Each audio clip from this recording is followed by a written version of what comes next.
Hello, Joe, and you are in your new home. And How are you we are feeling? we are nearly in the same time zone.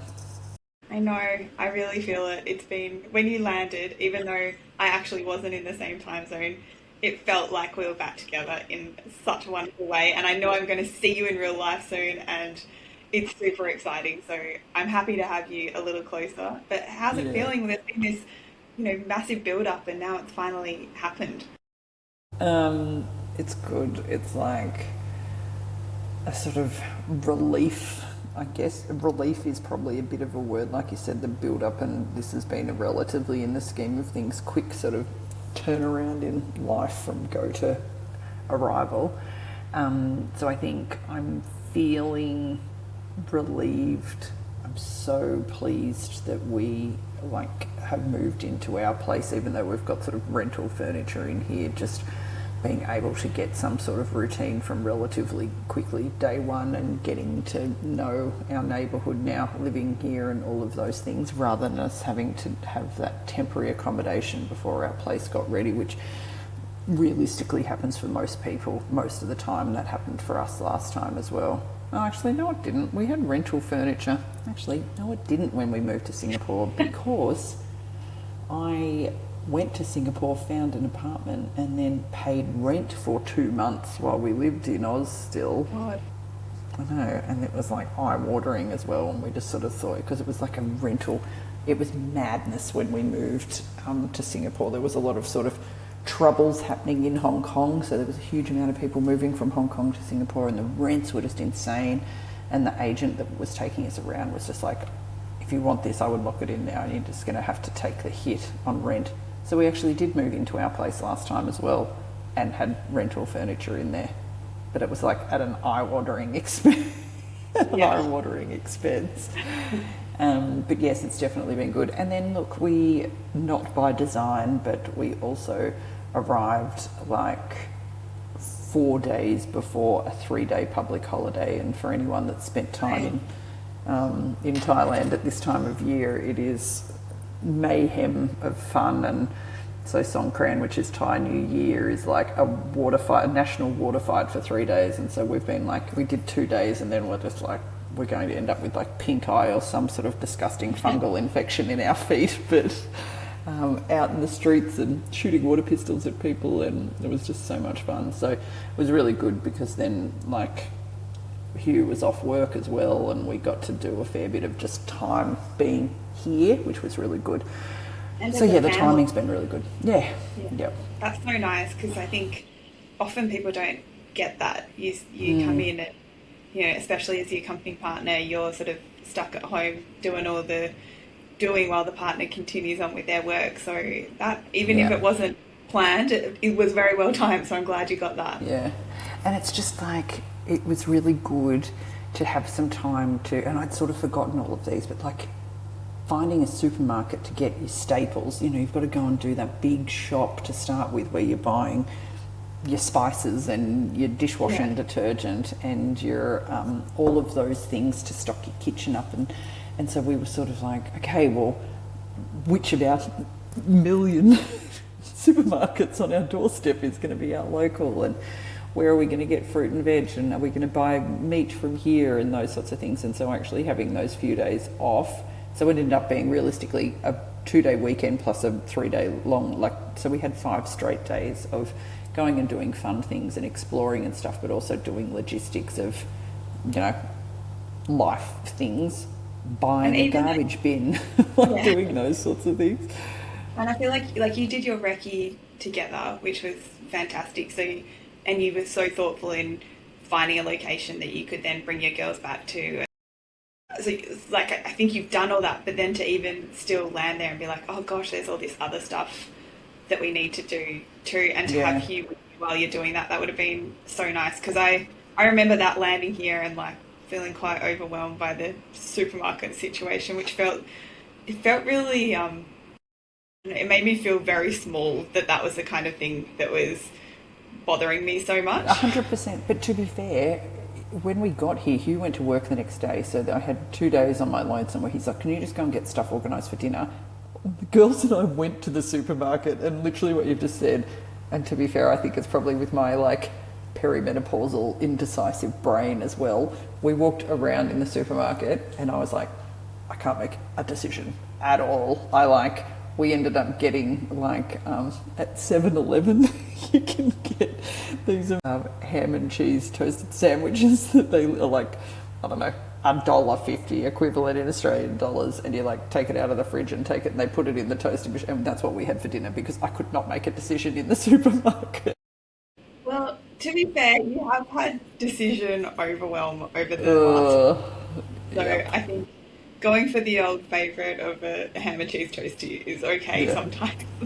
And hot tip, it was really good, super cheap. There is 7-Eleven literally, we have like 3 in our street. I don't know how they actually all function. Like, it's so crazy.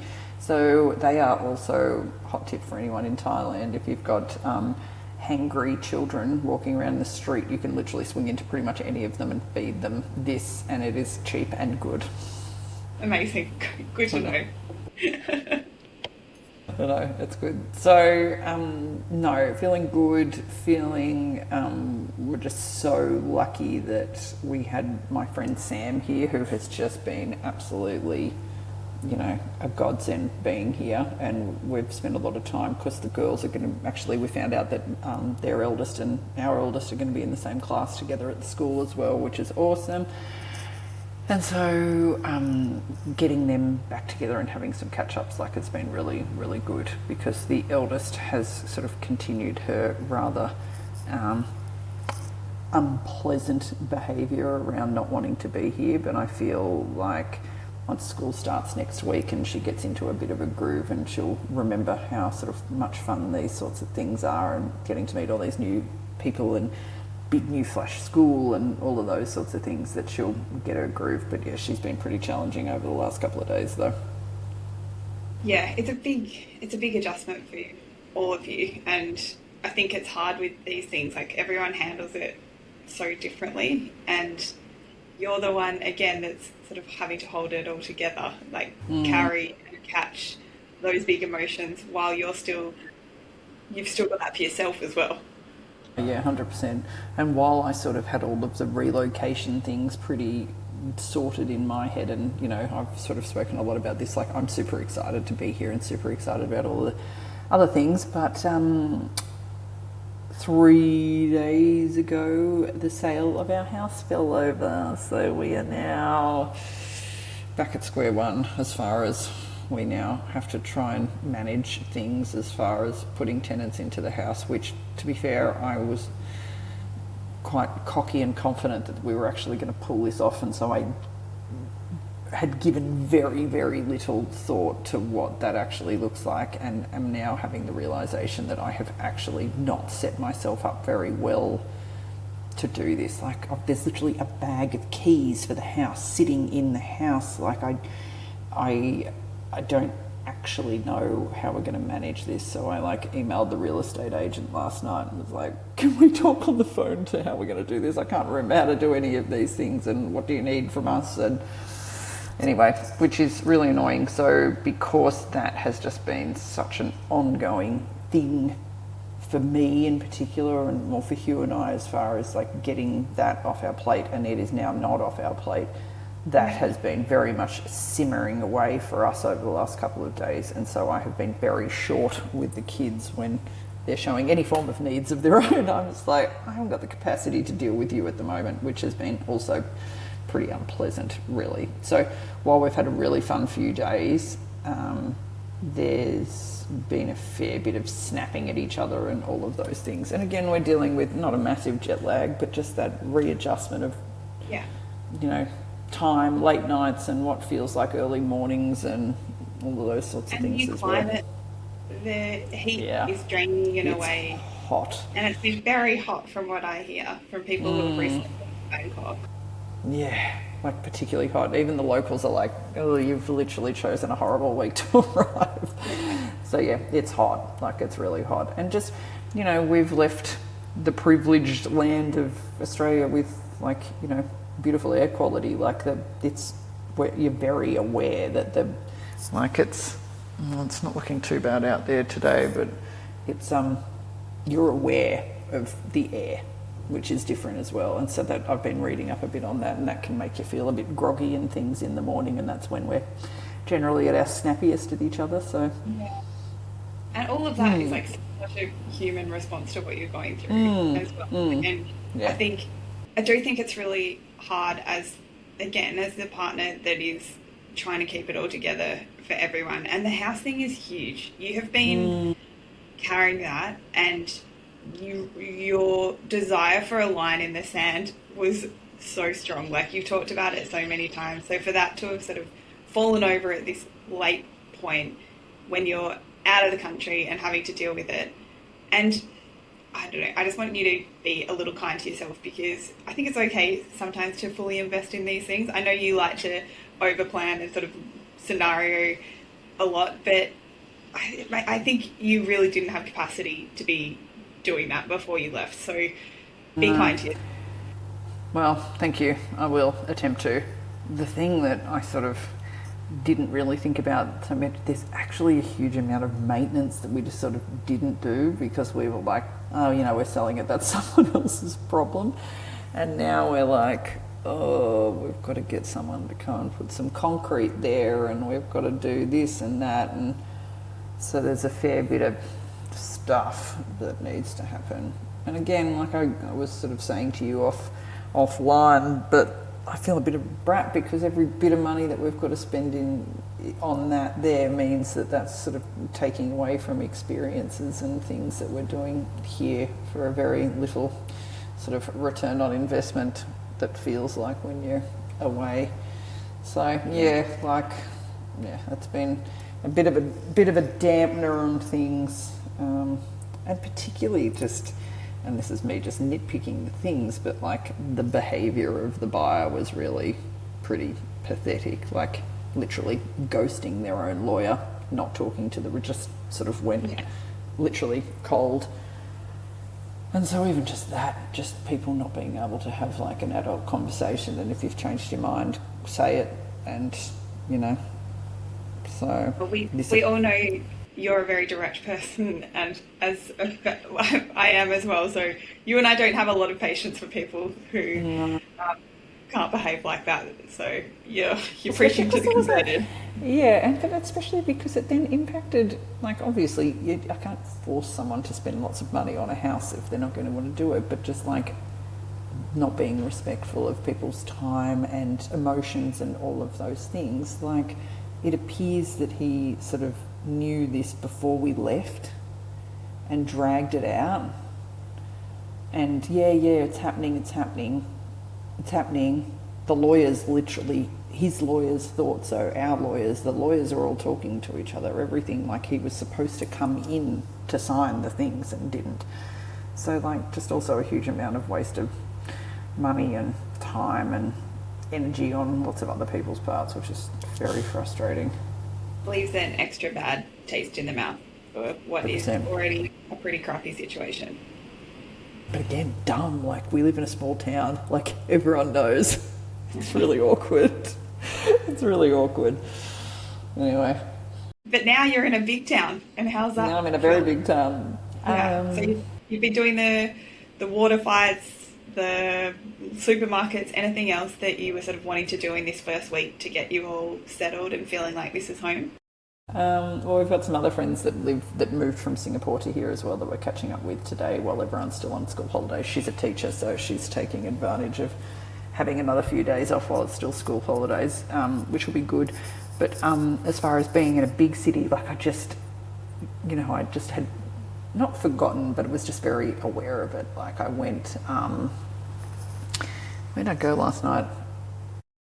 Just down to the shops last night, and just the sheer number of people, like I forget, and I just forget that, not that people were sort of in my space and pushing it, but you're walking down the aisles and someone is you're constantly moving out of the way for someone, and then lining up at the cash register and things. Like I'd just sort of forgotten, and like 15 million people live in this city. Like there's just a lot of people around. There's a lot of noise. There's a lot of and it's so different from Singapore in that like everyone's very loud. Like there's loud, there's big cars and lots of motorbikes and things. Whereas like, even though Singapore is like a busy, big city, it's quite quiet. Like everyone just sort of, there's not many motorbikes. Like everyone's very calm. Sort of, you rarely ever hear anyone on the horn. Whereas constantly people are like tooting at each other and.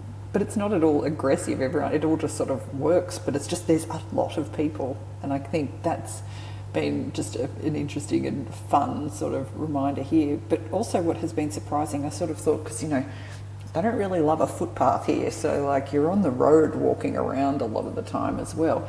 And I sort of thought the kids might have been, they just have not skipped a beat, like cruising along, walking in traffic. There's pedestrian crossings that are sort of like no one pays attention to them. So the girls being quite assertive crossing the road, and just that difference of having a bit older kids who have got some muscle memory for a city, that's been really surprising and really fun, I guess, as well. And also a bit of a relief that they're not nervous or anxious or anything, just getting around. Yeah, that's great. Which is really cool. But then we have fun things like our apartment building has a little shuttle that goes for, I don't know, from 7 a.m. till 8 p.m, and there's about 5 stops in our neighbourhood, and it'll just drive you around so you don't have to walk in the street. Like, it's so good. I know, you just walk down and you're like, can you take me to the mall? So one of the things you were really looking forward to was massages. Have you been making the most of that? I've had one so far, and have only been there a week. True. It has helped my case that I listened to some longevity podcast where they were like, having a massage a week will literally extend your life. I was like, okay, the longevity podcast said I can do this. But I actively went to the one that is closest to our house, which is 2 doors down. So there's an apartment building, a hotel, and then the massage place. I thought I'll start for convenience first, and it was one of the most hectically good massages that I've had. Anyway, I was walking past last night, and I thought that would be good as well, because I would get to know the girls, because I'd be walking past all the time. And she was like, lady, see you tomorrow. It was the lady that had done mine, and I was like, yeah, back for more pain tomorrow. And she's like, yes. So, which was good. Okay, she's going to keep you accountable. I don't need to worry about that. No, don't worry. And I can't escape her, because she'll see me and she'll be like, every week. We talked about me coming every week, which was good. And then next door to the massage place, we are already on first name basis with the owner of an Indian restaurant where we have been twice. And he's very excited about having new family in the neighbourhood. And so we were waiting for our takeaway, and he bought 2 beers out for us. And I was just like, this is so, it was really nice. It was really nice. Even though we're just talking about the fact that this is a big place, I'm already starting to see people down the street that I recognise. They're either from our building or they live in our street. It's very touristy. The closer you get to the main road, it's very touristy down that end. So there's lots of sort of bars and bits and pieces, but it just changes within, not blocks, but within, like, you hit almost these imaginary lines, and it all of a sudden turns into neighbourhood stuff. Wow. It's very interesting. I can't wait for you to come and visit. Can't wait to visit as well. I think I haven't been in Bangkok in like 20 years, so Well, I said, I hadn't been here for 15 years. You are not going to believe it when you see it. It is so different. I mean, a lot going on with disappointment and excitement, and also 100% net positive though. Net positive. Yeah. And like, you actually, like, the girls haven't started school yet, so you're really still, like, it's been a week, hasn't it? You landed a week ago. So we're into day 8. So, cool my jets. It's not all going to happen immediately. And I think that it is hard because you had so much hope that you would be able to just start fresh. So I think it's okay to feel disappointment that that's not where you're at right now. Yeah. I just had a little hot tip that I didn't follow through with myself thinking through properly, is what does that first, until your furniture arrives and all your gear arrives, what are the things that you're actually going to need? And I was all right with the clothes packing, but I'd forgotten to pack the girls' school bags, so we have no school bags for next week. I had forgotten to check if they had like shoes, sort of like trainers to wear to school. So they've literally got Birkenstocks and runners. So I've had to go and like get school shoes. School stuff. I remembered random things like their lunchbox cooler baggy things. I remembered those things. But yeah, just actually having a think through about what your first couple of months looks like, especially if there's delays with your stuff and all the things that you're actually going to need. I probably could have been a bit more thorough. What kind of things have you got to help it feel like home? So, not much. I didn't actually really think about that either. The girls were good themselves, and again, this is the joys of having a bit bigger kids that thought it through a bit more than they packed like some card games, some little game things. They both packed some sort of like art books and textures and pencils and things. Again, they did that themselves, not me thinking about it, which have both been good. I tried to have a think about like, we might go out to dinner, like what does like a sort of I thought about it for me, a nice pair of shoes, what does a couple of dresses look like, those sorts of things. But I thought about some little things, which was a bit weird, but like, I use like, if to do clothes washing, I use like washing sheets, just like a dissolvable thing that goes into the washing machine. I stuck in a half-used pack of that so I could do a load of washing with all of our, because we didn't come directly from home, that I could do a load of washing without having to go to the supermarket and try and navigate that when I was feeling all over the shop. But yeah, do you know what I did do? Which I'm just looking at the shelf. I had bought a bunch of adapters. So I made sure, I got like 15 of them, and I made sure that they came with us so that we could literally plug everything in when we first got here. But when all of our appliances and things arrive, I will have them already without trying to find, I don't even know where you would find like an Australian version to go in to things, unless otherwise you end up having like a million of these size travel ones. We've been here 5 years and I think we've just transitioned out of those. Yeah, like my vacuum cleaner in Singapore, like it was just such a pain in the neck, like all of those things. So I went for as small as I could find and bought lots of them. Yeah. So those were some good little hot tips. Yeah, nice. I like it.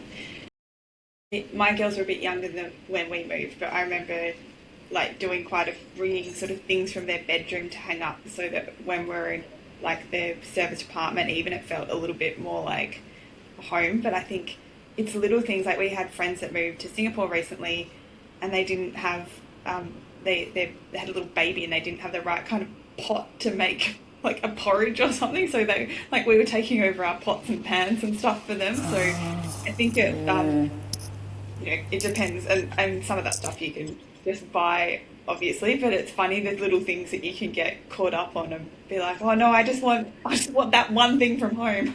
Yeah, and I think as well that I'm a tight ass too, which doesn't help my case, but I don't want to buy stuff that I know is 6 weeks away either, and so I'm sort of like muddling through, like there's one pot here that I'm sure that they would give us some more if we asked for them, but I don't want to go and buy more pots and pans because there's like loads of them coming. There is literally 4 knives and forks and spoons, and so I feel like I'm constantly washing up so that we can actually eat using utensils. So I don't know, but you're not going to stick in cutlery in your carry-on to bring over. Like that just seems madness, but there's just those sorts of things.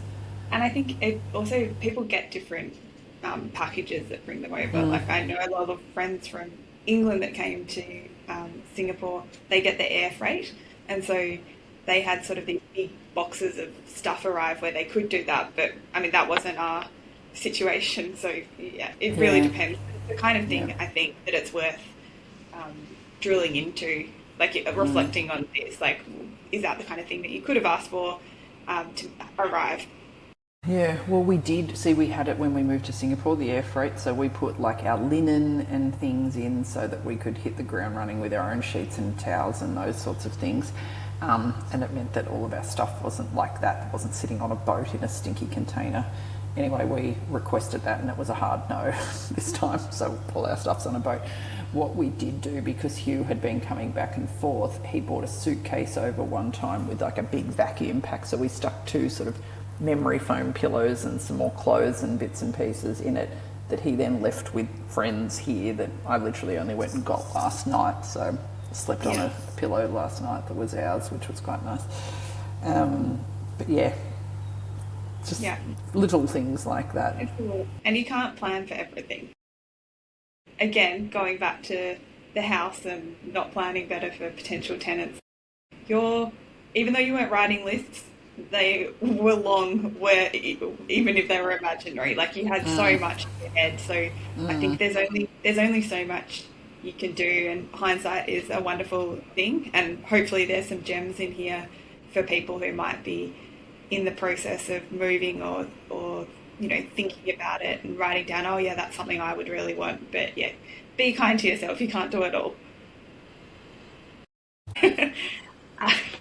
Well, thank you so much, Joe, for sharing. It's been a bit of a 2-week break from leaving Australia to landing in Bangkok. I think you had a really great name for something that you said early days that we should use as the name of this episode. I'm going to try and pull it up. It was, oh God, what was it? From meat pies to pad thais? Yes, yeah. I think we can use that today. I'm going to make that episode name. Okay. It's been sitting there, so finally its time has come. So I'm so glad to have you a little closer. I'm sorry to hear about the downs, but also I love that your mindset always brings you to the positive, and overall net positive. Happy to be there. And well, I'm glad I'm giving that impression. I don't know. I feel like next week when we check in and the kids are at school and you've had another week to sort of land on your feet, things might be feeling a little different. Yeah. Agreed. Well, good to see your face. You too. Thank you for sharing always.